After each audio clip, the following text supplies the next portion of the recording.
বেডরুমে বসে নীলা তার বয়ফ্রেন্ডের সাথে হাসি খুশি ভাবে ভিডিও কলে কথা বলছে। সত্যি বলছি জান, আমি তোমাকে অনেক মিস করছি। শুধু তুমি কি আমাকে মিস করো, আমিও তোমাকে মিস করছি জান। তাই তো বলি তাড়াতাড়ি বিয়েটা করে ফেলো, তাহলে আমরা আরো কাছাকাছি থাকতে পারবো। এমন সময় ঘরের সামনে প্রবেশ করতে চাইলো নীলার ভাবি আফসানা। নীলাকে ভিডিও কলে কথা বলতে দেখে সে থমকে দাঁড়িয়ে গেল। নীলার বয়ফ্রেন্ড রাজু বলল, জান আজকে তোমাকে খুব দেখতে ইচ্ছা করছে, একটু দেখাও না। আরে বাবা, আমাকে তো তুমি দেখতে পাচ্ছ, আর কি দেখবে? আরে তুমি কেন বুঝতে পারছো না, আমি তোমার ওগুলো দেখতে চাচ্ছি। কথাটা শুনে আফসানা বেশ চমকে গেল। তার মানে নীলা নিশ্চয়ই একটা বদরুচির ছেলের সাথে প্রেম করে। তুমি না আজকাল খুব দুষ্টু হয়ে যাচ্ছ, এই রমজান মাসেও তোমার এসব করতে হবে তাই না? আরে বাবা, আমি আর অপেক্ষা করতে পারছি না, তুমি আমাকে দেখাবে নাকি বলো, না হলে কিন্তু আমি আর কথা বলবো না। আচ্ছা ঠিক আছে বাবু, রাগ করে না। এই বলে যখনই তার গায়ের পোশাকটা উপরে তুলতে যাবে ঠিক তখনই তাড়াহুড়ো করে আফসানা বলল, টেবিলে খাবার রাখা আছে, খেয়ে নাও। নীলা কলটা কেটে দিয়ে বেশ বিরক্ত হয়ে তাকালো। আফসানা বাহিরে চলে আসলো। টেবিলের কাছে এসে এক গ্লাস পানি খেতে নিলে তখনই নীলা দৌড়ে এসে বলল, ভাবি এটা কি ধরনের অভদ্রতা? আমার ঘরে তুমি এভাবে যখন তখন ঢুকে পড়তে পারো না। মানুষের ঘরে ঢুকতে হলে আগে নক করতে হয়, সেটা তুমি জানো না?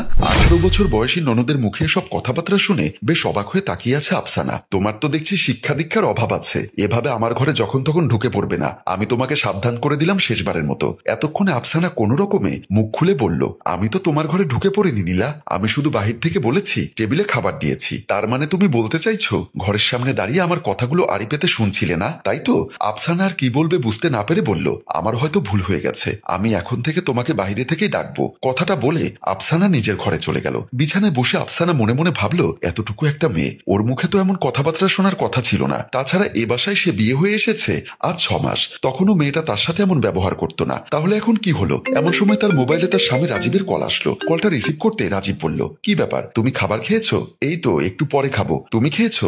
আমি খাবার সামনে নিয়েই তোমাকে ফোন দিলাম। কয়েকদিনের জন্য ঢাকায় ব্যবসার কাজে এসেছি, এর মধ্যে তুমি খাওয়া দাওয়া ঠিক মতো খাচ্ছ না তাই না?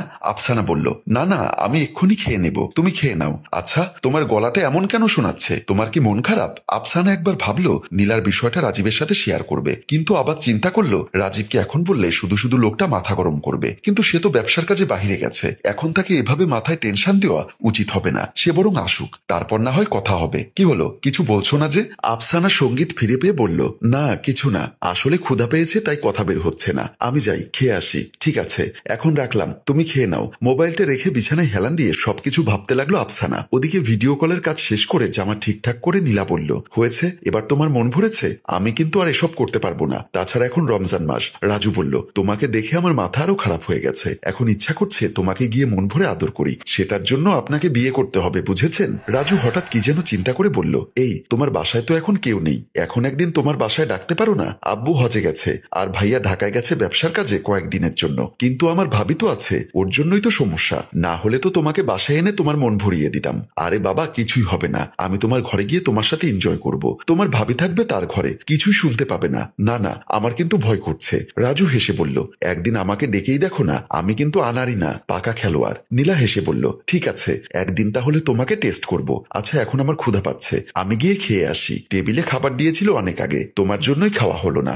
কথা শেষ করে নীলা টেবিলের দিকে গেল। খাবার টেবিলে গিয়ে দেখে খাবারগুলো এখনো আগের মতোই পড়ে আছে, তবে বেশ ঠান্ডা, মুখে দেওয়ার মতো নয়। তাই সে চিন্তা করলো খাবারগুলো গরম করবে। খাবারগুলো হাতে নিয়ে যখন রান্নাঘরে গিয়ে দাঁড়ালো তখন তার প্রচুর গরম লাগতে শুরু হলো। এখন চুলা জ্বালিয়ে যদি খাবার গরম করে তাহলে আরো বেশি অবস্থা খারাপ হয়ে যাবে, তার থেকে বরং ভাবিকে দিয়ে কাজটা করিয়ে ফেলি। যেই ভাবা সেই কাজ। নীলা খাবারগুলো সেখানেই রেখে চলে গেল তার ভাবির ঘরের দিকে। ভাবির ঘরে গিয়ে নীলা দেখলো তার ভাবি ঘুমোচ্ছে। প্রচন্ড মাথা খারাপ হয়ে গেল নীলার। পাশে থাকা পানির গ্লাস থেকে সবটুকু পানি ছুঁড়ে মারলো আফসানার মুখে। এদিকে হুড়মুড়িয়ে আফসানা উঠে বসে বলল, এটা কি হলো নীলা, তুমি আমার গায়ে এভাবে পানি ছিটিয়ে মারলে কেন?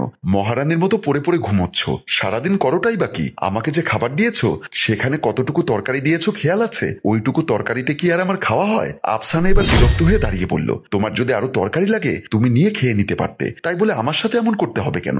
বাবা, মহারানী দেখছি আবার মেজাজ দেখাচ্ছে। আমি কেন তরকারি নিয়ে খাবো? তুমি এই বাড়ির বউ, তোমার কাজ এই বাড়ির কাজ করা, আমার নয়। নীলা, তুমি কিন্তু এখন বাড়াবাড়ি করছো। বাসার কাজ যত ছোট হোক আর বড় হোক সব কাজ আমি করি। নিজের ঘরে সামান্য একদিন একবেলা একটু তরকারি নিয়ে খেলে কি এমন ক্ষতি হয়েছে তো? আর তখন আমি তোমার ঘরের সামনে দাঁড়িয়ে তোমাকে ডেকেছিলাম বলে তুমি আমাকে যাতা শুনিয়েছো, আর এখন তুমি আমার ঘরে না বলে ঢুকে গেছো। সেটার জন্য আমি তোমাকে কি বলতে পারি বলো? নীলা প্রচন্ড রেগে ফুসফুস করে আফসানার গালে একটা চট দিয়ে দিল। এটা আমার বাবার ঘর, আমার যেখানে ইচ্ছা সেখানে যাব। তুমি এক্ষুনি আমাকে খাবার গরম করে দেবে, না হলে আমি ভাইয়াকে ফোন করে তোমার নামে যা মুখে আসবে তাই বলবো। 18 বছর বয়সী ননদের হাতে চর খেয়ে আফসানা এখনো বোবার মতো বসে আছে। তবে মেয়েটা তাকে মেজাজ দেখিয়ে তীক্ষ্ণ চোখে তাকিয়ে চলে গেল। তার পরের দিন রাতের বেলা আফসানা যখন সবকিছু ঠিকঠাক করে নিজের ঘরের দিকে যাচ্ছিল ঘুমানোর জন্য, তখন একবার মনে হলো মেইন দরজার বাহিরে যেন কার পায়ের শব্দ হলো। সে দুই এক পা এগিয়ে গিয়ে দেখলো দরজার বাহিরে কারো নড়াচড়া স্পষ্ট বোঝা যাচ্ছে। দরজার নিচের ফাঁকা দিয়ে সে জিজ্ঞাসা করলো কে, কিন্তু কোনো জবাব আসলো না।